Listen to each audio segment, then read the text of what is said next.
नमस्कार दोस्तों, ये है ज्ञानधारा चैनल। आज के इस वीडियो में हम लोग बात करेंगे राजस्थान लोक सेवा आयोग द्वारा असिस्टेंट प्रोफेसर के लिए आयोजित की गई 2016 में परीक्षा के अंतर्गत भूगोल विषय से द्वितीय प्रश्न पत्र के अंतर्गत उसके 5वें पार्ट के बारे में। और इस वीडियो में हम लोग बात करेंगे 116 नंबर प्रश्न से लेकर 150 नंबर प्रश्न तक। आपको बताते चले कि इसके पहले के 4 वीडियोज में द्वितीय प्रश्न पत्र के अंतर्गत 1 नंबर प्रश्न से लेकर 115 नंबर तक प्रश्नों को सॉल्व किया जा चुका है। अब जो 116 नंबर प्रश्न पूछा गया है कि 1972 में कोस्त्रोविकी ने कृषि प्रकार की हेतु जो कूट एवं सूत्र प्रतिपादित किया वह है। In 1972 Kostrowicki developed the code and formula for the agricultural typology as. Option दिए हुए T equal to S O upon P into C, S equal to T O upon P into C, O equal to T S upon P into C, P equal to S O upon T into सी।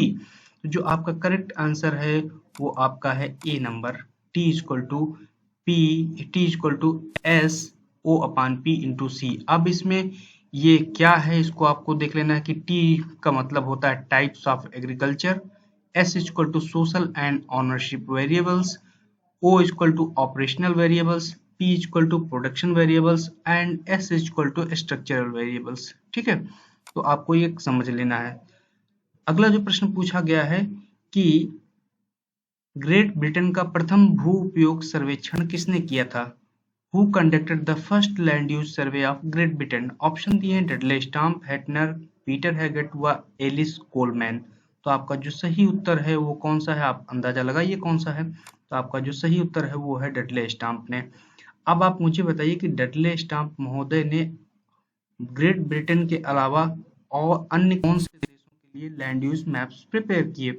साथ में आपको ये भी बताते चलें कि Dudley stamp के अंतर्गत उनके सुपरविजन में कई ऐसे भूगोलवेत्ता हुए हैं जो कि भारतीय हैं, जिन्होंने वहां से भूगोल का प्रशिक्षण किया, मतलब उनके अंतर्गत पीएचडी की। उसके बाद भारत में विभिन्न स्थानों पर भूगोल विभागों की स्थापना की। क्या आप उनके 2-4 नाम बता सकते हैं? अगर बता सकते हैं तो आप मुझे कमेंट बॉक्स में पोस्ट करिएगा। इसके अलावा आप कम से कम 2 से 3 किताबों के नाम इनके आप मुझे कमेंट बॉक्स में पोस्ट करिए। इसी तरह से हेटनर महोदय ने कोरोलॉजिकल साइंसेस में क्या काम किया और उनकी जो प्रसिद्ध किताबें हैं वो कौन कौन सी हैं, उनको आपको तुरंत रिवीजन कर लेना है मानसिक तौर पे। इसके अलावा पीटर हैगेट ने कौन सी किताब लिखी उसको आपको सोच लेना है। तो अगर आप इस तरह से रिवीजन करते जाते हैं तो आपका आगे जो भी प्रतियोगी परीक्षाएं होंगी उनके लिए सुविधा होगा। 118 नंबर प्रश्न पूछा गया है कि सन 1925 में संयुक्त राज्य अमेरिका को 13 कृषि प्रदेशों में सर्वप्रथम किसने विभक्त किया? Who has first divided United States of America into 13 agricultural regions in 1925? Option दिए बेकर ने, विटलसी ने, बुकानन ने एवं कोस्त्रोविकी ने। तो आपका जो सही उत्तर है वो है आपका बेकर ने। अब आप मुझे बताइए विटलसी ने किस सन में विश्व को कृषि प्रदेशों में कितने भागों में किन आधारों पर विभक्त किया? तो 3 प्रश्न आपसे पूछे जा सकते हैं कि किस सन में किया, कौन से आधार थे, मतलब कितने आधार थे, तीसरा है कि कितने कृषि प्रदेशों में विभक्त किया। ठीक है, तो आप ये मुझे कमेंट बॉक्स में पोस्ट करिएगा। इसके बाद 119 नंबर प्रश्न पूछा गया कि कोस्त्रोविकी द्वारा सन 1976 में प्रस्तुत विश्व में कृषि के प्रकार निम्नवत हैं। The types of agriculture in the world presented by Kostrowicki in 1976 are as under. Option दिए हैं कि 5 प्रथम चरण, 20 द्वितीय चरण, 55 तृतीय चरण, इनमें से सभी। तो आपके जो भी ऑप्शन दिए हुए हैं इनमें से कोई ऑप्शन सही नहीं है, इसलिए राजस्थान लोक सेवा आयोग ने इस प्रश्न को डिलीट कर दिया था। अगला प्रश्न जो पूछा गया है 120 नंबर की, निम्नलिखित में से कौन सी कृषि ह्रासमान प्रकृति की है और उसका महत्व लगातार घटता जा रहा है? Which one of the following is a declining type of agriculture and continues to become less and less important? Option दिए हैं वाणिज्यिक पशुपालन, कॉमर्शियल लाइव स्टॉक, उष्णकटिबंधीय बागाती, ट्रॉपिकल प्लांटेशन, गहन निर्वाह, इंटेंसिव सब्सिस्टेंस और स्थानांतरणीय कृषि, शिफ्टिंग कल्टीवेशन। तो आपका जो सही उत्तर है वो है आपका स्थानांतरणीय कृषि। अगला जो प्रश्न पूछा गया है 121 नंबर की, सामूहिक कृषि की अवधारणा का प्रादुर्भाव हुआ। The concept of collective farming came into being option दिया है बोल्शेविक क्रांति के बाद, प्रथम विश्व युद्ध के बाद, सांस्कृतिक क्रांति के बाद व द्वितीय विश्व युद्ध के बाद। तो आपका जो सही उत्तर है वो है बोल्शेविक क्रांति के बाद। अगला 122 नंबर प्रश्न पूछा गया कि वान थ्यूनेन का कृषि भू उपयोग सिद्धांत अस्तित्व में आया। Von Thunen's agriculture land use theory came into being in 1824, 1825, 1826 एवं 1827।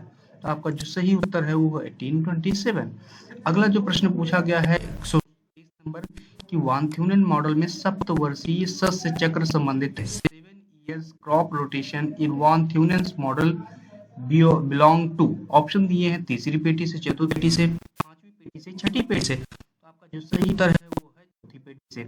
124 नंबर प्रश्न जो आपसे पूछा गया उसको हम लोग देख लेते हैं कि यातायात लागत दूरी संबंध में निम्नलिखित आकृतियों को दर्शाया गया है। यदि कोई व्यक्ति ए से बी की ओर यात्रा करना चाहता है तो निम्नलिखित में से कौन सा एक उसके लिए लाभप्रद होगा। मतलब आपसे जो पूछा गया है कि transporting cost distance relationship shown in the following figures. If a person want to travel from A to B, which one of the following relationship will be beneficial to him? अब आप ऑप्शन दिए हुए ए देख लीजिए कि एक तरफ transportation cost ए दिया हो, दूसरी तरफ डिस्टेंस बी दी हुई है। तो आप देख लीजिए पहला ऑप्शन, फिर उसके बाद दूसरा ऑप्शन देख लीजिए, तीसरा ऑप्शन देख लीजिए, चौथा ऑप्शन देख लीजिए। तो आपका जो चौथा ऑप्शन है वो आपका सही है। अगला प्रश्न पूछा गया है 125 नंबर कि किसने परिभाषित किया कि राजनीतिक भूगोल राजनीतिक दृष्टि से संगठित क्षेत्रों, उनके संसाधनों, विस्तार एवं उन कारणों से संबंधित है जिसके कारण एक विशिष्ट भौगोलिक स्वरूप का विकास हुआ।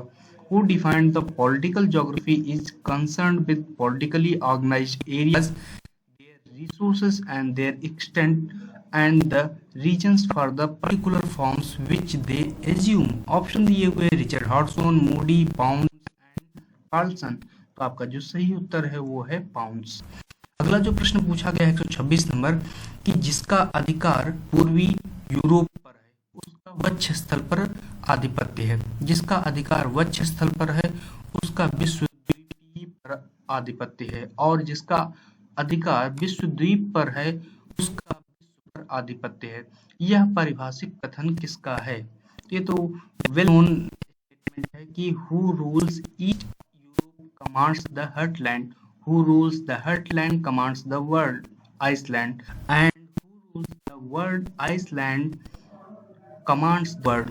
Whose definitional statement is this? Option दिए मैकेंडर, स्पाइकमैन, ओसोन एवं महान। तो आपका जो सही उत्तर है वो आपका है मैकेंडर। मैकेंडर ने हेartland थियरी दी थी, उसे दिया गया। अब आप मुझे बताइए कि एटी महान ने कौन सा सिद्धांत दिया जियोपॉलिटिक्स में। इसके अलावा आप ये भी बताइए कि स्पाइकमैन ने एक किताब लिखी, आप सोचिए कौन सी किताब थी? वो किताब थी ज्योग्राफी ऑफ पीस, और उसमें उन्होंने एक सिद्धांत दिया है रिमलैंड थ्योरी का। तो आप उसको भी सोचिएगा, आपसे कई बार परीक्षाओं में पूछा है। अगला प्रश्न है कि मैकेंडर ने हृदय स्थल सिद्धांत प्रतिपादित किया। अब heartland theory by Mackinder was given in. Option दिए हुए 1911, 1904, 1930, 1940। तो आपका जो सही उत्तर है वो है 1904 में। एक बुक लिखी थी मैकेंडर महोदय ने और अपना एसे प्रस्तुत किया था रॉयल ज्योग्राफिकल सोसाइटी के सामने। उस एसे का टाइटल था ज्योग्राफिकल पाइवट ऑफ हिस्ट्री, मतलब कि इतिहास की भौगोलिक दूरी। उसमें उन्होंने हृदय स्थल सिद्धांत का प्रतिपादन किया। अब आप मुझे कमेंट बॉक्स में पोस्ट करके बताइए कि मैकेंडर ने और कौन कौन सी किताबें लिखी थी, उनकी दो प्रसिद्ध और किताबें कौन कौन सी है वो आप मुझे कमेंट बॉक्स में पोस्ट करिएगा। 28 नंबर प्रश्न पूछा है कि रिमलैंड सिद्धांत किसने प्रतिपादित किया? Who propounded the rimland theory? Option है स्पाइकमैन, मैकेंडर, सेलेस्की और बाल्कनर। आपका जो सही उत्तर है वो है आपका स्पाइकमैन ने। अगला 129 नंबर प्रश्न जो पूछा गया है वो आपका मानचित्र से संबंधित प्रश्न है कि नामांकित मानचित्र में आधुनिक विश्व के सांस्कृतिक परिमंडलों को किस विद्वान के अनुसार दर्शाया गया है? मानचित्र में दिए गए कोट का प्रयोग करते हुए सही उत्तर का चयन करना है। मतलब कि in the below mentioned map cultural realms of the present day world have been depicted according to which of the scholars? Select the correct answer using the quotes given below map. Option जो दिए हुए हैं Spencer and Thomas, Russell, Kniffen and Pruitt, Wegner और Mitchell व Dicken and Pitts. तो आपका जो सही उत्तर है वो है आर.जे. Russell, FB. निफन और ई.एल. प्रूट। तो आपका ये बी नंबर ऑप्शन सही रहेगा। अगला जो प्रश्न पूछा गया 120 नंबर, वो भी मानचित्र से संबंधित प्रश्न है कि निम्नांकित मानचित्र में प्रशांत महासागरीय संस्कृत परिमंडलों को क्रमशः 1 2 3 4 से दर्शाया गया है। मानचित्र के नीचे दिए गए कोड का प्रयोग इनका सही क्रम पहचानना है। आप यहाँ पे देख लीजिए, मानचित्र 1 दिया हुआ, 2 दिया, 3 दिया, 4 दिया, तो 4 को तो आप पहचान रहे होंगे जो कि ऑस्ट्रेलिया है, ठीक है। अब आपको 2 3 1 क्या है, मेलानेशिया है, माइक्रोनेशिया या पेलानेशिया, तो आपको पहचानना है, ठीक है। अब जो पहचानना है, आप बताइए कौन सा हो सकता है, आपका उत्तर कौन सा सही होगा। तो पहला आपका जो है, पहला हो गया पोलिनेशिया, 1 नंबर है पोलिनेशिया हो गया। 2 नंबर आपका जो है क्या हो गया, आपका 2 नंबर आपका हो गया कौन सा, माइक्रोनेशिया। 3 हो गया आपका जो है मेलानेशिया, और 4 हो गया ऑस्ट्रेलिया। तो आपका जो सही उत्तर हो गया ये पोलिनेशिया, माइक्रोनेशिया, मेलानेशिया और ऑस्ट्रेलिया, 4, ठीक है। प्रश्न पूछा गया है 31 नंबर कि निकटतम पड़ोसी विश्लेषण तकनीक का प्रयोग प्रथमतः किया गया। Nearest neighbour analysis technique was initially used by. Option दिए हैं वनस्पति शास्त्रियों द्वारा, बॉटनिस्ट के द्वारा, भूगोल शास्त्रियों द्वारा, ज्योग्राफर्स के द्वारा, भूगोल शास्त्रियों द्वारा, जियोलॉजिस्ट के द्वारा, प्राण शास्त्रियों द्वारा, जियोलॉजिस्ट के द्वारा। तो आप जो सही उत्तर है वो है वनस्पति शास्त्रियों द्वारा।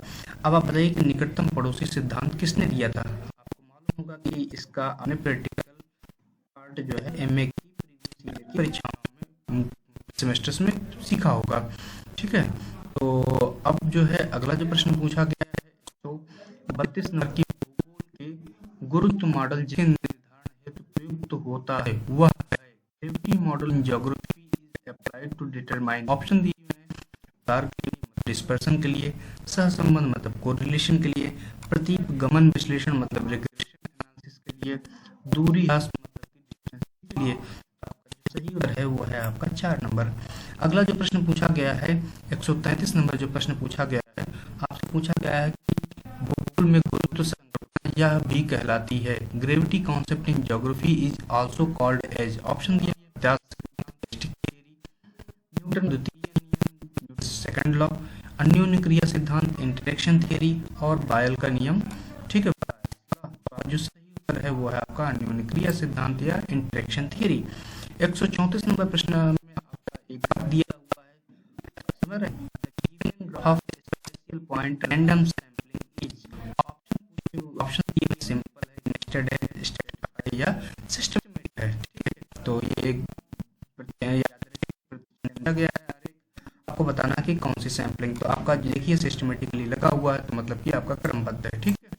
135 प्रश्न है कि विकास ध्रुव शब्द का विकल्पन में से किस ने किया था। Who of the following had conceived the term micropole? Option दिए हुए B J Derry, F Perroux, R J Johnston and D M Smith. तो आपका जो सही उत्तर है वो है एफ पैराक्स, ठीक है। तो आपका ये उत्तर सही हो गया। अगला प्रश्न जो है 36 नंबर की सामाजिक क्षेत्र विश्लेषण प्रविधि निम्न में से किसने विकसित की थी। Who of the following had developed the technique of social area analysis? Option दिए हैं M Dacey, R E Murphy, सेव की व आपका जी फ्रैंक। तो आपका जो सही उत्तर है वो है आपका ई सेव की। अगला जो प्रश्न पूछा गया 137 नंबर प्रश्न पूछा गया है कि निम्न में से कृषि उत्पादकता मापन की कौन सी विधि नहीं है। Which one of the following is not a method of measuring agricultural productivity? Option दिए हुए हैं मूल्य के संदर्भ में उत्पादन, output in terms of value, दूसरा है इकाई उत्पादन, आउटपुट पर यूनिट एरिया, तीसरा है क्रमबद्ध गुणांक पद्धति, रैंकिंग कोएफिशिएंट मेथड, और चौथा है आगत अनुपात मतलब इनपुट आउटपुट रेशियो। तो जो कृषि उत्पादकता की विधि नहीं है वो है आपका पहला नंबर, मतलब मूल्य के संदर्भ में उत्पादन, ठीक है। अगला जो प्रश्न पूछा गया 38 नंबर कि निम्न में से कौन सी गतिविधि सभी व्यवसायों से प्रभावित होती है। Which one of the following activity is influenced by all occupations? Option मत्स्य पालन, सीरीज इंडस्ट्री, दूसरा है आपका पशुपालन उद्योग, स्टॉक इंडस्ट्री, परिवहन सेवाएं, ट्रांसपोर्ट इंडस्ट्री, विनिर्माण, मैन्युफैक्चरिंग। तो आपका जो सही उत्तर है वो आपका परिवहन सेवाएं। 139 नंबर प्रश्न पूछा गया है कि एक निदर्श या तो एक सिद्धांत, एक नियम, एक परिकल्पना या एक संरचनाबद्ध विचार है। ऐसा किसने दी? A model is either a theory, a law, a hypothesis or a एक